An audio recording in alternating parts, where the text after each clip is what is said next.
Assalamualaikum warahmatullahi wabarakatuh. Salam sejahtera untuk kita semua. Apa kabarnya rekan-rekan mahasiswa-mahasiswi Universitas Dian Nusantara? Kita berjumpa kembali di mata kuliah pengantar bisnis di pertemuan yang ke-7. Tidak terasa kita sudah memasuki pertemuan yang ke-7. Mudah-mudahan Allah Subhanahu wa taala Tuhan Yang Maha Esa memberikan kita keberkahan kesehatan sehingga kita bisa menyelesaikan mata kuliah ini dengan sukses dan lancar. Rekan-rekan semuanya, sebelum kita mulai proses belajar mengajar ini, alangkah baiknya sama-sama kita berdoa agar proses belajar mengajar ini berjalan dengan sukses dan lancar. Berdoa menurut keyakinan dan kepercayaan masing-masing. Berdoa.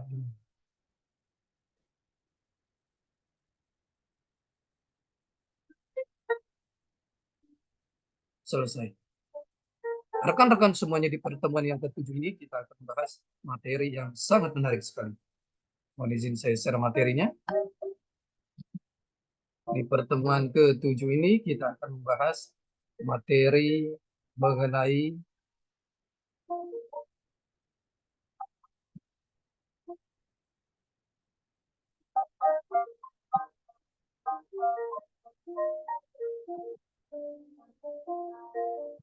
fungsi produksi dan operasi.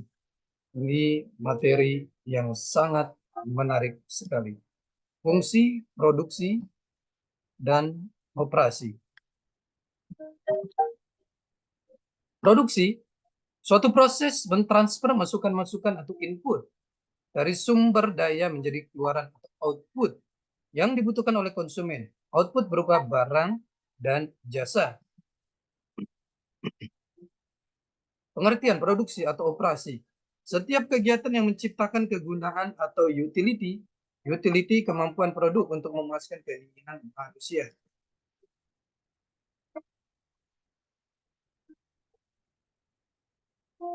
Ada 4 utility, ada form utility, time utility, place utility, dan ownership atau position utility.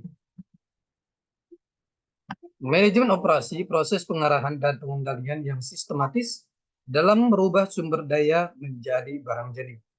Manajer operasi, manajer yang bertanggung jawab atas produksi, persediaan, dan pengendalian waktu. Proses operasi menentukan metode dan teknologi yang digunakan dalam produksi barang atau jasa. Jenis-jenis proses operasi: 1. Transformation technology, chemical process, fabrication process, assembly process, transport process, and clerical process. Proses berdasarkan sifat. Kita lihat di sini ada analytical process, proses produksi di mana sumber daya diuraikan menjadi beberapa komponen untuk menciptakan barang jadi. Synthetic process, proses produksi di mana sumber daya dikombinasikan untuk menciptakan barang jadi. Jenis-jenis proses produksi yang keempat, kita lihat production flow pattern. A. Continuous process, misal rokok, makanan. B. Intermittent job shop process, misal garment. C. Routine atau unik, misal percetakan.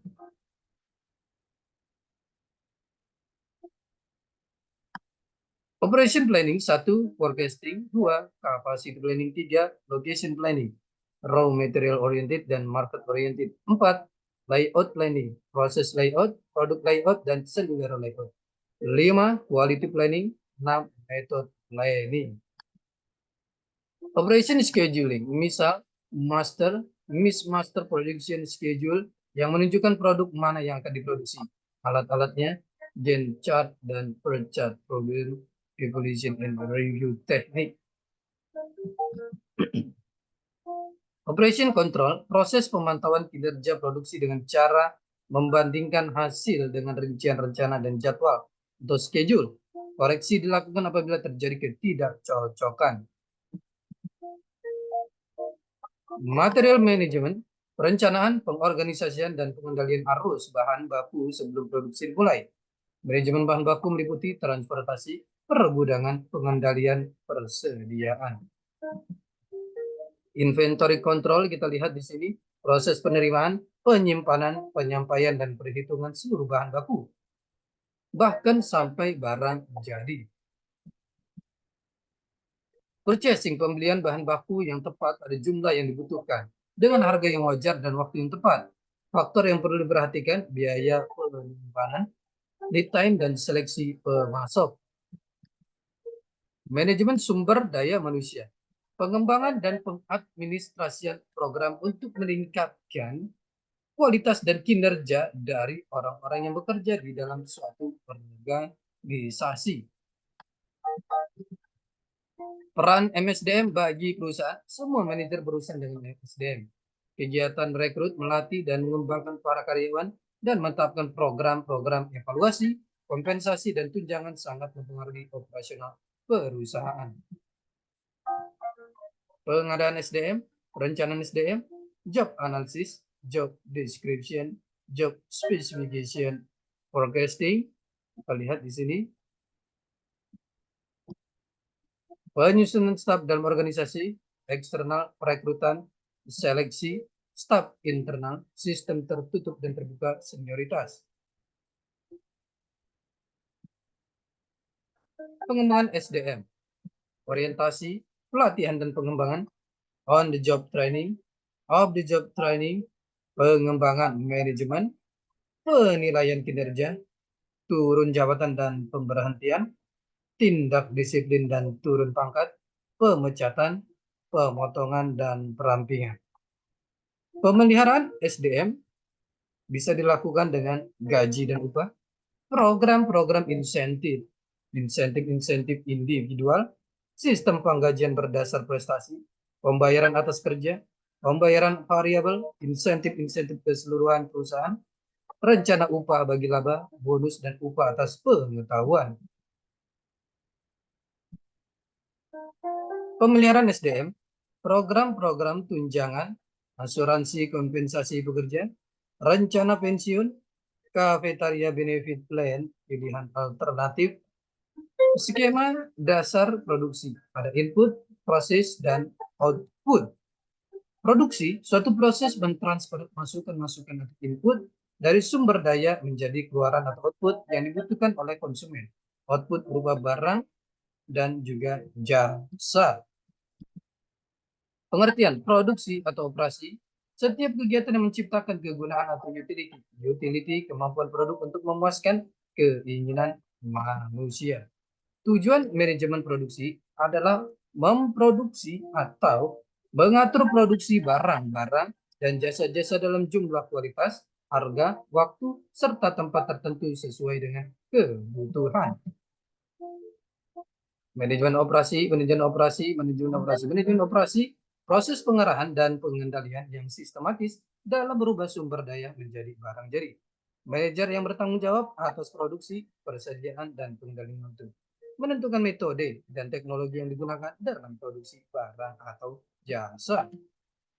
Ruang lingkup produksi, manajemen produksi, perencanaan sistem produksi, perencanaan produk, perencanaan lokasi dan letak, perencanaan kapasitas, perencanaan lingkungan kerja, perencanaan standar produksi, sistem pengendalian produksi, pengendalian proses produksi, pengendalian bahan baku, pengendalian tenaga kerja, pengendalian biaya produksi, pengendalian kualitas, pemeliharaan, sistem informasi produksi, struktur organisasi, skema produk atas pesanan, skema produk untuk persediaan, PUAC.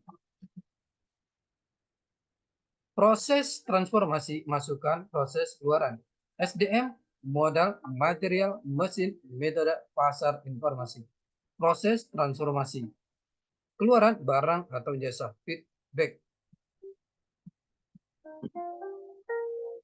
Barang versus jasa. Barang physical object berwujud tangible, dapat disimpan, perishable, proses, mesin, produksi sebelum dikonsumsi, kontak dengan konsumen rendah, kualitas objektif, manajemen produksi. Jasa atau service tidak berwujud intangible, tidak dapat disimpan, proses manusia, produksi dan konsumsi bersamaan, kontak dengan konsumen tinggi, kualitas subjektif, manajemen operasi.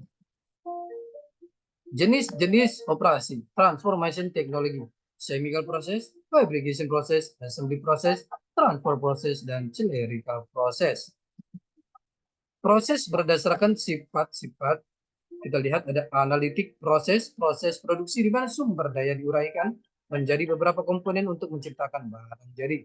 Sintetik proses, proses produksi di mana sumber daya dikombinasikan untuk menciptakan barang jadi. Production low pattern continuous process, misal rokok, makanan. Intermittent job shop process, misal garment. Routing unit, misal percetakan. Operation planning, 1 forecasting, 2 capacity planning, 3 location planning, raw material oriented dan market oriented. 4 layout planning, proses layout, produk layout, dan cellular layout. 5 quality planning, 6 method planning. Operation scheduling, kalau kita lihat, master production schedule yang menunjukkan produk mana yang akan diproduksi, alat-alatnya, Gantt chart, per chart, program evaluation and review teknik. Macam-macam scheduling, forward scheduling disusun berdasar permulaan operasi dan bergerak dari operasi pertama sampai dengan terakhir untuk menentukan tanggal penyelesaian. Backward scheduling, proses scheduling dimulai dengan tanggal penyelesaian yang ditentukan dan bekerja ke belakang untuk menentukan tanggal setiap proses atau operasi yang diperlukan. Order scheduling disusun berdasar kapan setiap pesanan harus dikerjakan dan diselesaikan. Mesin scheduling disusun berdasarkan waktu pengerjaan setiap mesin. Operation control, proses pemantauan kinerja produksi ya dengan cara membandingkan hasil dengan rincian rencana dan jadwal schedule. Koreksi dilakukan apabila terjadi ketidakcocokan. Material management, kalau kita lihat di sini, perencanaan, pengorganisasian, dan pengendalian arus bahan baku sebelum produksi dimulai. Manajemen bahan baku meliputi transportasi, pergudangan, pengendalian persediaan. Inventory control, proses penerimaan, penyimpanan, penyampaian, dan perhitungan seluruh bahan baku, bahan sampai barang jadi. Mengapa harus dikelola? Kita lihat item barang yang disimpan disebut persediaan atau inventory atau stok. Jika tidak disimpan dapat mengganggu kelancaran proses produksi atau kehilangan kesempatan. Persediaan adalah idle resource sehingga terlalu banyak artinya waste. Rekan-rekan semuanya, ini adalah pertemuan kita yang ke-7. Kita akan berjumpa di pertemuan-pertemuan selanjutnya. Tetap semangat belajar untuk mencapai kesuksesan. Salam sehat selalu. Assalamualaikum warahmatullahi wabarakatuh.